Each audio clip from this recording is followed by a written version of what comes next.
This is my 1951 Nash Ambassador Custom, model 5178, all the way in Melbourne, Australia. It's in the middle of a restoration at the moment. I'll just do a quick walk around. You can see the body lines fairly straight.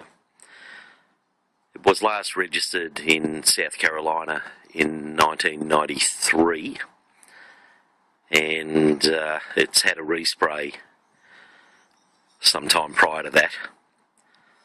It needs another respray.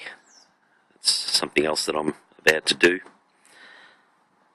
The bumpers need a bit of work, need to be re-chromed. The grill's okay.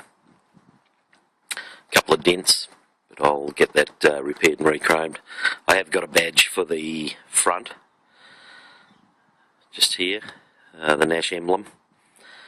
Incidentally, I had to make that myself. I couldn't find one. Couldn't find an aftermarket one at a reasonable price.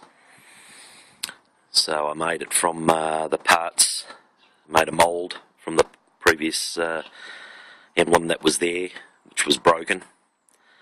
It turned out okay. I'll make that subject to another video at some stage. I've got the front end out at the moment, and also the windows, as you can see on the side. Got the front end out at the moment, just up on blocks. So I'm just repairing the all the front steering and suspension. I've had to get a couple of springs made, which I got made out by a company in Sydney, because one was broken and a few were rusted. I needed a few suspension parts like the trunnion as well, which I got from the US. As I walk around, you'll see some of the condition of the outside. I need the mirrors. I think that was the original location for mirrors. I'll need them on both sides. Being a left-hand drive vehicle in Australia, I'll need to have both mirrors, left and right. I'll take that one off with some sort of aftermarket. As you can see on the vent windows, all the rubbers have corroded. I've got those. I've also got windows as well. I had them made on a CNC machine. The rear windows, all the rubbers are corroded here. I've got those as well. Which, funnily enough, there was nothing aftermarket. I think the ones I ended up getting were originally Oldsmobile, and there is a way of being able to cut them in a certain pattern to make them fit on the Nash.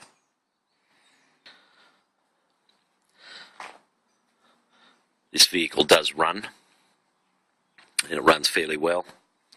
It's an automatic 4-speed GM transmission.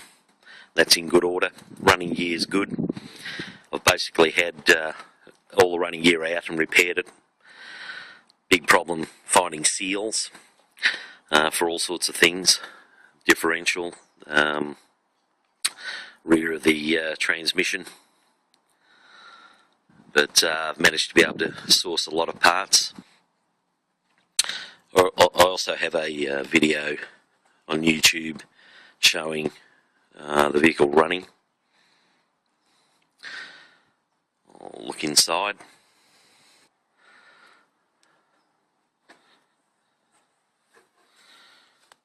Been reupholstered, as you can see. Need to fix that back parcel shelf.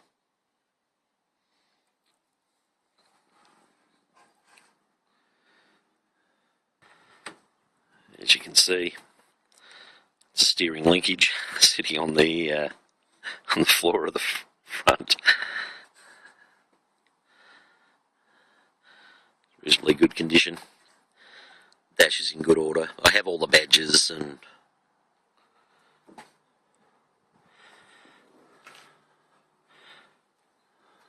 the sills need a bit of work.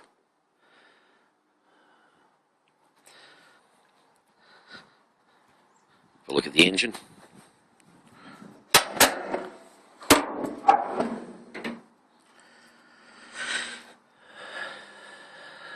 reasonably good condition. The engine has been overhauled at some stage, and compression's good. There's new Welsh plugs. Carburetor's a Carter standard.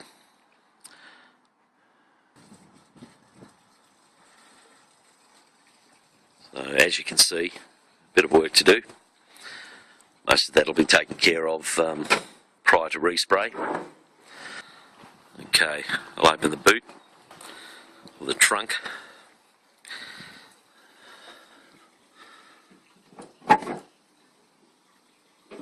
As you can see, half the car's in the back of in the trunk.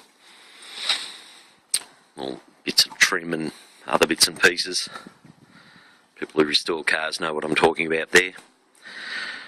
Not a lot of rust on this vehicle, which is quite good. Some repair work to be done. I have got a rim or a wheel for the spare. I just need to get a tyre. The tyres are in good condition. So another 12 months or so, I'll probably be ready to get it resprayed, and I should be able to get it roadworthy and put it on the road. Anyway, that's my Nash. Thanks to everybody that has helped me with this vehicle so far.